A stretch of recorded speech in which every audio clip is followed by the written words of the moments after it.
Olá, eu sou Maurício Bonel e nesse quarto episódio da série sobre a síndrome alcoólica fetal, perguntamos ao professor José Mauro Braz de Lima quais são os aspectos fisiopatológicos da SAFI.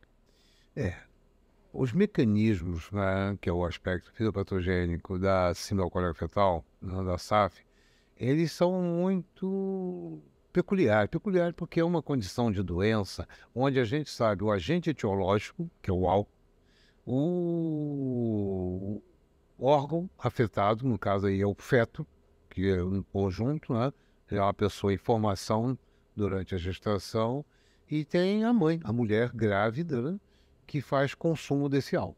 O álcool não entra sozinho. Então, esse triângulo álcool, mãe grávida e feto é fundamental nessa interpretação do mecanismo fisiopatogênico. Então, nós estamos tratando de uma condição em que existe um agente tóxico metabólico, o álcool etílico, molécula de 2 carbonos, tá? Tem uma divulgação muito grande na corrente sanguínea, logo consome, ele atravessa o tubo barito digestivo, entra na corrente sanguínea e se espalha para todo o sistema sanguíneo. Então ele atinge todos os órgãos da pessoa que consome o álcool. Na grávida, esse álcool que está no sangue, né, numa concentração determinada, a depender da quantidade, da frequência, né, esse álcool, então, na sua concentração, que é a concentração do sangue materno, repassa pela placenta, o álcool, como uma substância de 2 carbonos, atravessa direto, não tem seletividade nenhuma ali, passa e entra pelo cordão umbilical. Então, entra no cordão umbilical e se espalha pela corrente sanguínea do feto. Nisso nós podemos dizer que todo feto está banhado em álcool. Banhado em álcool é uma força de expressão, mas podemos dizer que o álcool atinge todas as partes, todos os órgãos. Cérebro, coração, pulmão, rim, músculo, todo o sistema orgânico do feto tem contato com álcool que atinge todos os órgãos. Então aí nós podemos ter, mas e aí? E aí nós vamos ver que, a depender da idade gestacional, nós temos o primeiro trimestre, segundo trimestre, terceiro trimestre, apenas do ponto de vista cronológico, mas é importante considerar que nesse curso de desenvolvimento do organismo fetal, desde muito tenro, com as primeiras células, até a época do parto, até quando nasce, que são os 9 meses, pode ser menos, mas até aí nós temos durante esse período a constituição de um ser, de um corpo já formado, nasce e continua desenvolvendo. Então, dependendo da idade gestacional, nós temos vulnerabilidade a determinados órgãos. Então, por isso, a gente vai encontrar na SAF má formação renal, má formação cardíaca, má formação pulmonar, má formação da arcada dentária, a má formação orgânica do fáscis, e, sobretudo, as malformações, que no caso aí é a falta de desenvolvimento adequado do sistema nervoso central, sobretudo do cérebro. Então, o álcool ele não tem tropismo para um ou para outro órgão, ele tem tropismo para todos os órgãos. Agora, a vulnerabilidade desses órgãos é que é variável. Então, o cérebro é sempre vulnerável, mas o rim, o coração, por exemplo, e o pulmão, eles têm dependendo da idade gestacional, pode sofrer mais ou menos. Portanto, então, o mecanismo fisiopatogênico básico é a ação toxicometabólica do álcool sobre as células, que inibe as células, deprime as células e até mata as células, no feto, que é o terreno onde está acontecendo isso, vai depender da frequência de bebida, da quantidade de bebida, para ser mais ou menos. Se for um grande consumo de álcool, muito grande, isso pode gerar malformações tão sérias, tão severas, que ocorre até aborto espontâneo. E pode ser o contrário, um consumo tão leve, tão eventual, que não provoca grandes alterações, mas vai provocar apenas distúrbio cognitivo comportamental, que faz uma criança nascer sem alterações. As alterações, então, vão ser só observadas na idade escolar. Então, com isso, a fisiopatogenia é relativamente compreensível, fácil de entender. E aí, então, o que nós estamos vendo? Que a combinação de consumo de álcool na gravidez e a exposição do feto ao álcool pela mãe grávida, né, pela mulher, vai ser, então, terreno fundamental onde ocorrem todas as variações, que pode variar de formas graves, como eu falei, graves, com graves lesões, graves deficiências, atraso, e pode ser também formas leves. Então, nós devemos, com isso, baseado na fisiopatogenia, classificar a SAF de grave, moderada e leve. Por isso a dificuldade que eu falei no episódio anterior sobre o diagnóstico. Então, se eu tenho formas clássicas e as descrições das formas pelo Lemoine na França em 68 e pelo Jones, que publicado na Lancet em 73, eles publicam o caso das formas clássicas. E também existe um viés, né, na medicina, na parte de saúde, que quando a gente dá diagnóstico de uma doença, a gente procura usar o modelo máximo da doença, o modelo bem característico. Então, as formas clínicas ou subclínicas passam direto, mas não quer dizer que elas não existam, existem, tá?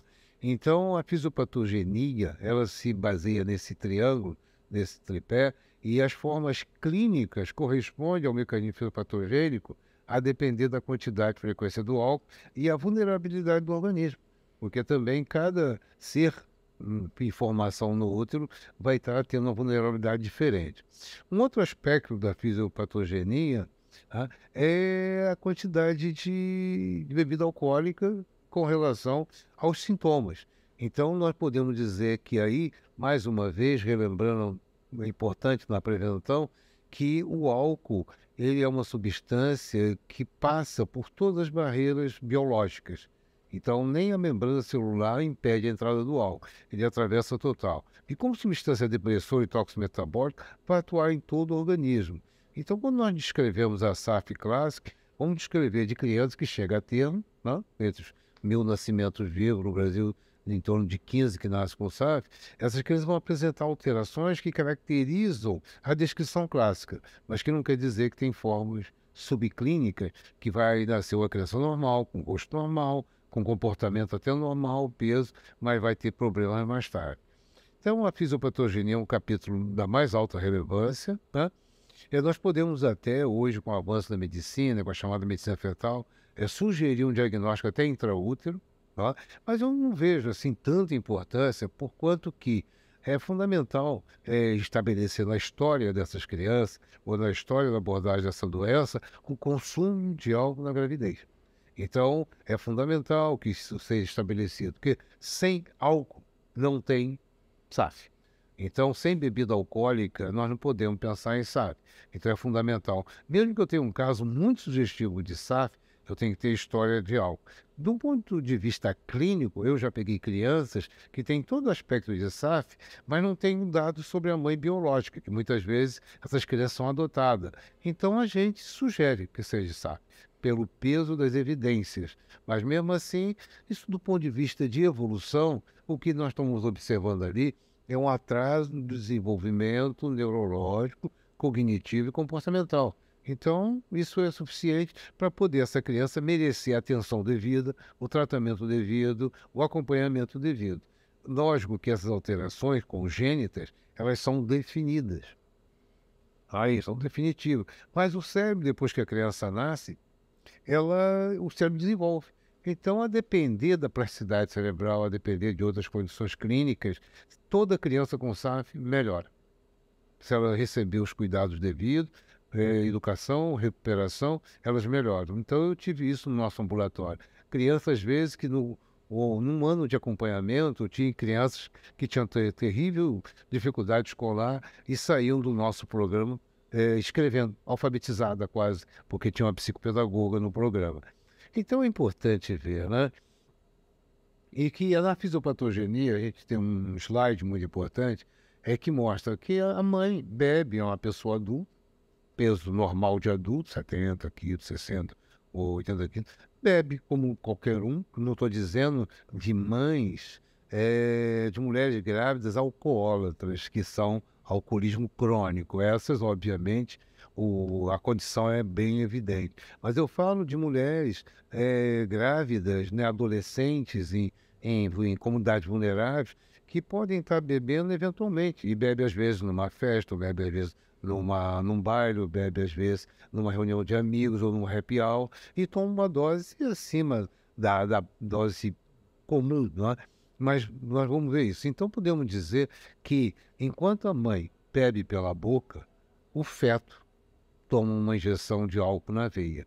Aí essa Rapaz, essa fala é um pouco forte, mas é a verdade. Que a mãe, quando adulta, bebe o álcool, ela é uma pessoa adulta, está com seus órgãos todos normais, constituídos, o álcool não vai fazer grande diferença, vai fazer alteração, você ficar um pouco tonto, embriagado, e tudo bem. Mas o feto, ele está num período desses 9 meses de intenso metabolismo, intensa multiplicação, intensa diferenciação dos órgãos. Então, qualquer dose de álcool ali pode ser risco. Pode, às vezes, dependendo da área, não provocar grandes alterações, mas é um risco evidente. Por isso que a gente diz, essa palavra é forte, enquanto a mulher bebe pela boca, o feto toma uma injeção de álcool pela veia ou no cordão umbilical, na artéria, que é diferente, né? Nós podemos, então, também com isso dizer que é para efeito de prevenção, para efeito de conscientização, é muito forte trazer essa consciência de que se estiver grávida, não beba, e se beber, não engravide, porque não tem muita alternativa, o álcool atua mesmo. Então, aí também isso pode servir também para a chamada responsabilização. A responsabilização de que a grávida tem, que quando ela bebe, o feto vai sofrer. E não tem dose mínima segura. Então, é tolerância zero na gravidez. Na gravidez, não beba. E se beber, não engravide. É isso que a gente traz como frase de apoio para poder fazer bem a informação, veicular bem uma informação que é fácil de absorver. Tá? Agora, o que não é fácil é conscientizar. Por isso, mais uma vez, a campanha que nós fizemos, que está traduzida naquela carta, SAF Brasil, Movimento de Informação, Conscientização, atenção e prevenção da SAF. E isso está bem escrito ali para poder dizer que a mãe é responsável. Mas nós não podemos também, como médico, como profissional de saúde pública, dizer que a mãe não é a única responsável.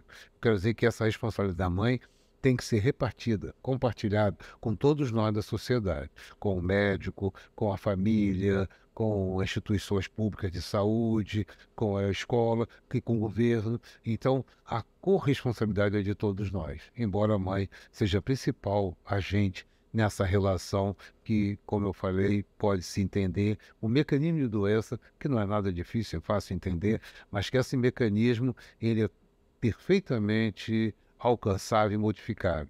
Então, com isso, eu acho que a fisiopatogenia da SAF, em linhas gerais, pode ser resumido dessa forma. Perfeito, professor. Muito obrigado. Eu que agradeço, mais uma vez, estamos aqui terminando esse 4º episódio e convido vocês a nos seguirem nos próximos episódios, ok? Obrigado, até a próxima. Continue nos acompanhando aqui na série sobre a Síndrome Alcoólica Fetal, uma produção do projeto NNN Nucleotídeos em Neurologia e Neurociência do Laboratório Gross. Muito obrigado.